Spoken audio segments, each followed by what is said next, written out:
Welcome back to today we will talk about two typhoons.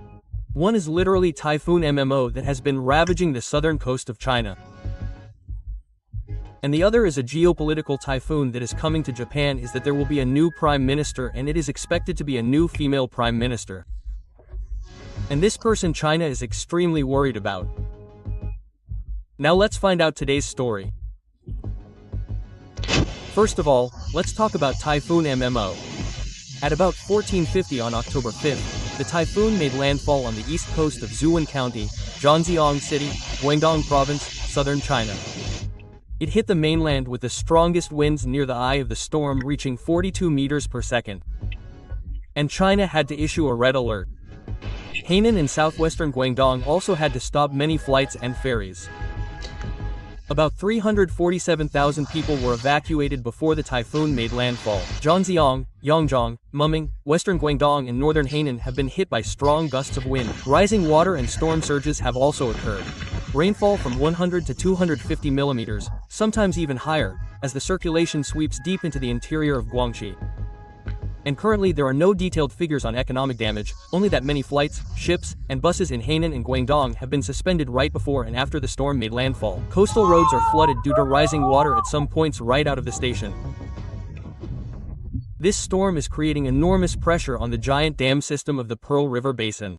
Of these, the most notable are the two Longtan Reservoir projects in Guangxi located on the Red River, a tributary of the Xizang River with a capacity of nearly 27.3 kilometers and a power generation capacity of up to 6,426 megawatts, and also plays a role in flood control. And Tanfangjiang Lake in the east, Guangdong, in the upper reaches of the Dongjiang River, is ranked among the top large lakes in China according to the national database.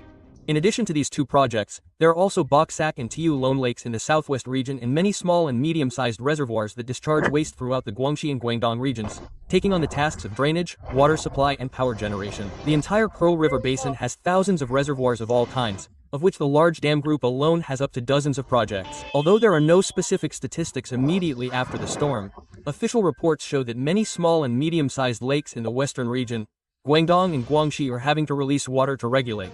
The large dams have not yet recorded serious incidents, but this situation clearly shows that China's dams are struggling to endure severe storms and rains.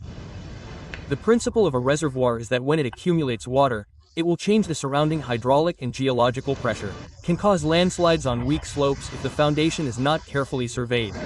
The biggest risk is not the mud overflowing the dam but when the water level rises rapidly due to extreme rain combined with erosion of the foundation or the dam crest during flood discharge. When the reservoir is silted, the flood storage capacity is greatly reduced, making it easy for the water to fill up early and forcing continuous discharge to avoid dam failure. And the flood discharge to save the dam is a mandatory measure, but it can cause great damage to people in the downstream area, especially farmers in low-lying areas, where the water is released quickly, causing flooded fields, crops to be lost and property to be washed away.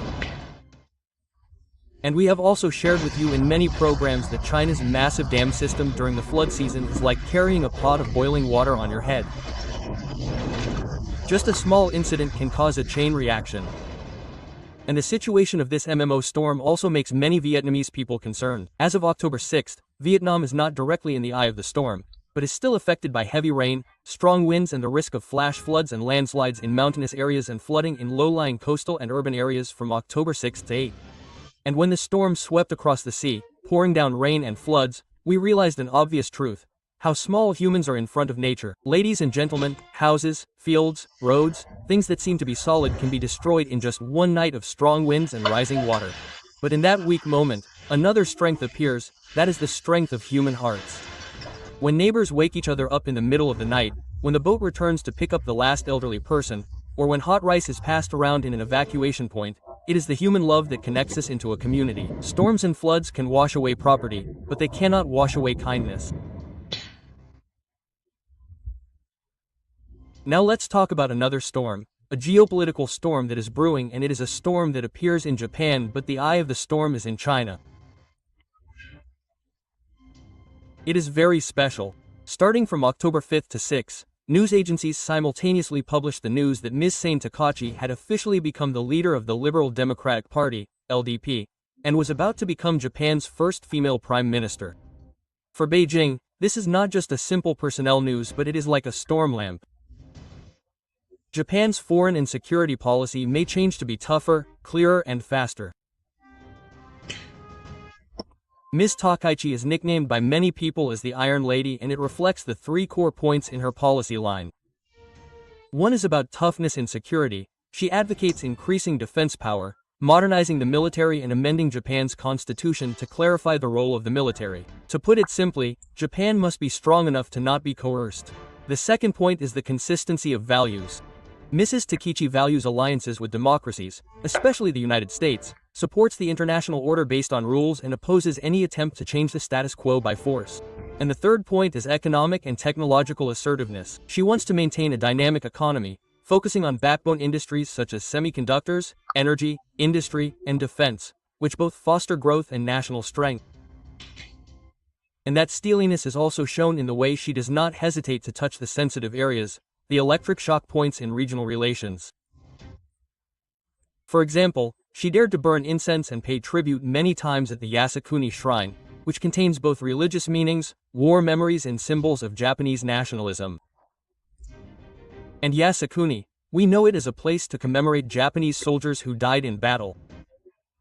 For some conservative voters, burning incense here is to pay tribute to martyrs and show loyalty to tradition. It does not mean cheering for war.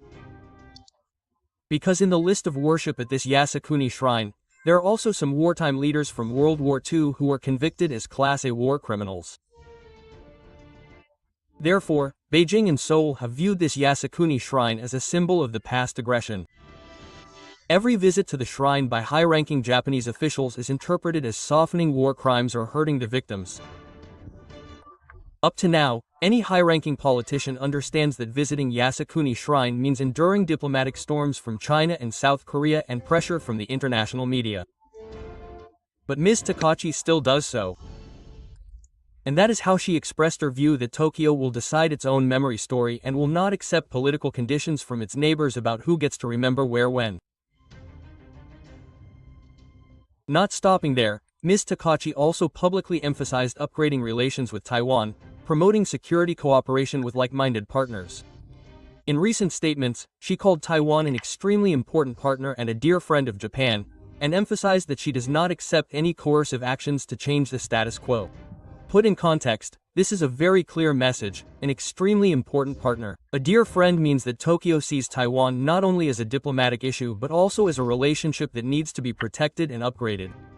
And not accepting forced changes to the status quo means that Japan stands on the side of international law and opposes any attempt to use force to coerce.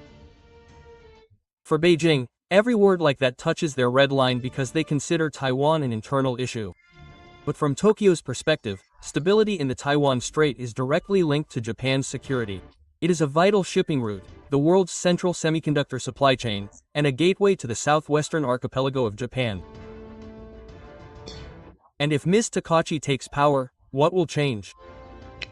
First, Japan will be more aggressive in deterrence. Deterrence means showing the opponent that attacking is foolish, and Japan will invest more in missiles, missile defense, radar, satellites, electronic warfare, and joint exercises with allies. Simply put, it means raising the opponent's cost of aggression very high. On the Taiwan issue, Japan speaks clearly, frankly, and is ready to sacrifice itself to protect Taiwan's independence. It's not about signing a military alliance right away, but about expanding cooperation, sharing early warnings, protecting critical digital infrastructure, discussing civil defense, coordinating in the semiconductor supply chain, and so on. This is a way to lock down the status quo with a real network. Unlike a binding military treaty, Ms. Takaichi talks a lot about a quasi-alliance, not a hard legal obligation but deep enough to coordinate in times of crisis. And that circle of connection stretches from the US, Europe, India, Australia to Taiwan. A thick safety net around the sensitive area is gradually being woven like that. And more importantly, Japan will tighten economic security, meaning they will reduce their dependence on the risk sources of rare earths, batteries, semiconductors, or pharmaceuticals. Ms. Takaichi was in charge of this area, so it's likely that insurance incentives and traceability standards will be accelerated. And when the standards tighten, Chinese suppliers will see costs increase if they want to retain their market share. So how will Beijing respond? Like every time, first they will condemn Tokyo's statement. recalling historical issues to put pressure on public opinion, then gradually increase the frequency of Coast Guard ships and planes approaching disputed areas, push and pull to test Japan's reaction, both to intimidate some sensitive Japanese industries and to invite Japanese businesses to divide the tough stance. However, unlike 10 years ago, Japan now has a thicker network of connections, deeply cooperating with the US, Europe, India, Australia in technology, defense and energy. Therefore, the cost of Beijing's excessive retaliation is higher and the effect may be opposite to what is desired. There is a reality like this. Ms. Takachi pointed out that all Chinese people in Japan have the duty to help China's state espionage activities. Chinese people who buy land in Japan will allow their government to use the land for military purposes if the government requests it. And this is completely reasonable, not just a haphazard and far-fetched statement by the Japanese. According to Article 7 of the 2017 National Intelligence Law of China, revised in 2018, it stipulates that all agencies, organizations, and citizens must support and cooperate with intelligence activities when requested. This regulation is mandatory and has an effect outside the territory according to the interpretation of many research agencies. Therefore, countries that receive Chinese citizens and businesses, including Japan, are worried about risks, coercion, and interference in the civilian sector as well. And this is a dangerous thing if you are not vigilant about the risks. Since 2021, Japan has enacted a law to monitor land use near key infrastructure bases, commonly known as the Key Area Land Law, to control and limit the use of sensitive land, in response to a series of foreign land purchases near their radar base and outpost island. In 2022, Japan passed a law to promote economic security, protect essential infrastructure, important supply chains, core technology, control the publication of sensitive patents, and tighten foreign investment screening. In 2025, it will continue to tighten the FDI screening mechanism in sensitive industries. Currently, many countries in the region, including Japan, have investigated reports of service facility contact points associated with Chinese police overseas. Although Beijing denies that they are police stations, the fact that Tokyo announced the inspection shows that the extra-legal interference is real. Therefore, Ms. Takachi's strong statements are making Beijing really worried. In the event that she takes a strong hand with individuals, organizations, Chinese people who own real estate, strategic assets or even industries related to Japan's key economy, China will no longer have tentacles to cling to Japan, thereby sucking blood and weakening this country. Ms. Takachi is not an isolated phenomenon. She is a signal of a Japan entering a new cycle of self-reliance, tougher in security, more proactive in economic technology and clearer about friends and partners. For China, this is bad news. For the region, especially countries that want order, stability, and respect for the law, this is a fulcrum to keep the peace together. In times of geopolitical storms, the important thing is not only to stand firm but to stand together, connect interests, raise the standards of the game and protect the values that help the region develop in peace. And that is why the storm that is brewing has its center in China. But its winds will blow across every roof in East Asia in the coming years. From Tokyo looking to Seoul, we see the same vein clearly emerging, the rapidly increasing sensitivity to risks from China in public opinion and politics. In South Korea, anti-China protests have continuously appeared in the center of Seoul, from concerns about the wave of cheap labor tourism to frustrations about cultural, political and public security intervention. Although the scale of each of these protests is not enough to bring a sea of people down, the frequency and message show that the level of social vigilance against Beijing is escalating, forcing the Seoul government to both reassure security and order and consider tightening policy loopholes. And when putting the two pieces of the Japanese-Korean puzzle together, the regional picture appears quite clearly. A new axis of consensus is being formed through the values of transparent rules and supply chain security, pulling Japan and South Korea closer to the US, Australia, Europe and Taiwan in common secret standards.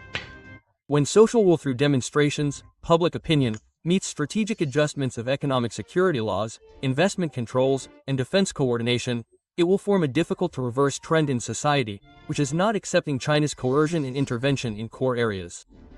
And in other words, the geopolitical monsoon in Northeast Asia has changed and that wind is blowing down to the first island chain in Southeast Asia, where countries will have to calculate more carefully to maintain balance, maintain the rules of the game and maintain security to avoid disaster. In fact, we know that Japan and South Korea have opened very deeply to China, believing in handshakes for mutual prosperity, believing in beautiful words from Beijing. But then they were disillusioned because the two core things are that economic dependence can easily be turned into political leverage and the rule of fairness is replaced by pressure. After many years of win-win business, Japan has tasted enough risks. Some examples can be mentioned, such as the rare earth crisis in 2010 when China tightened the export of rare earth, causing the whole Japanese industry to tremble, or the very sensitive supply chain of semiconductor batteries and pharmaceuticals. As soon as China turned the valve, Japanese factories stopped.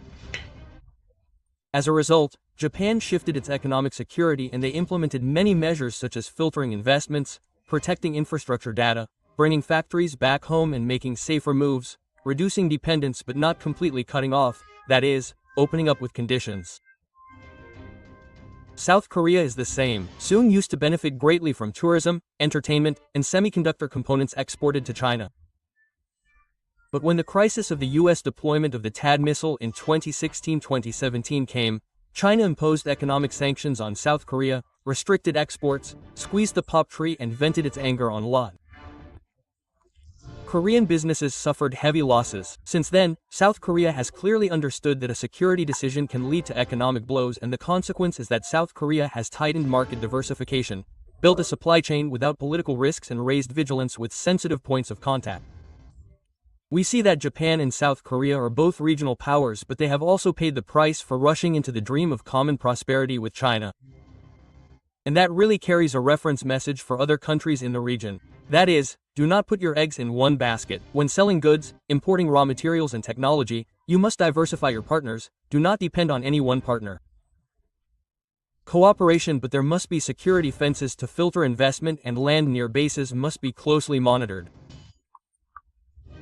Digital infrastructure, energy, population data, semiconductors, pharmaceuticals, everything must have security fences.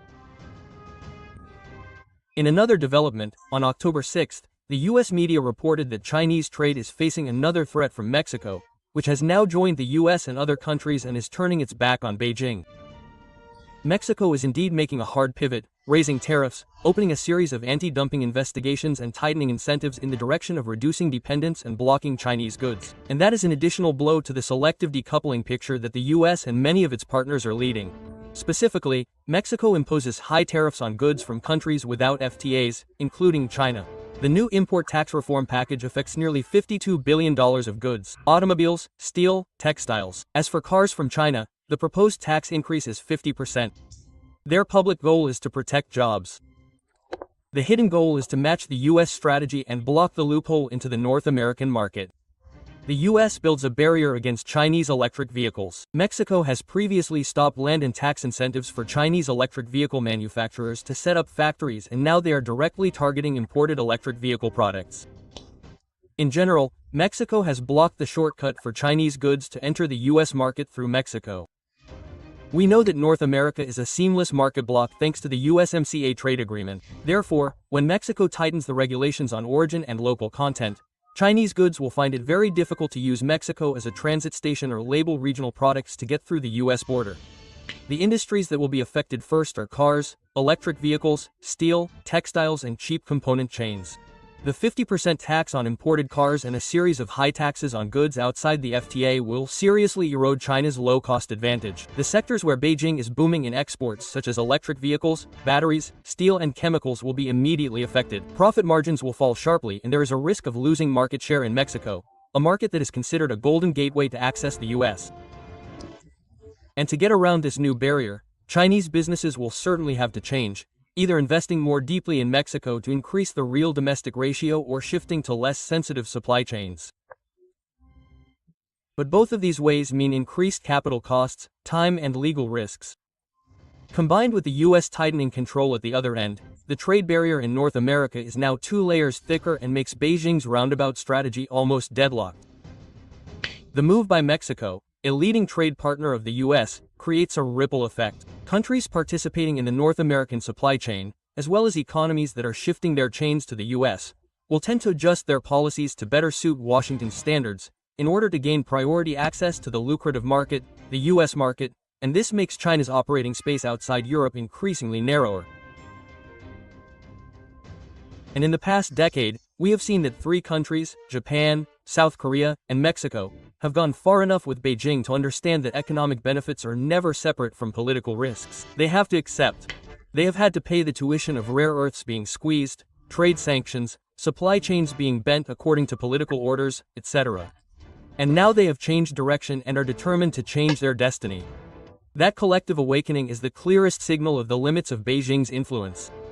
Not because this country hates China, not because those three countries hate China, but because they have seen three truths. These are three truths.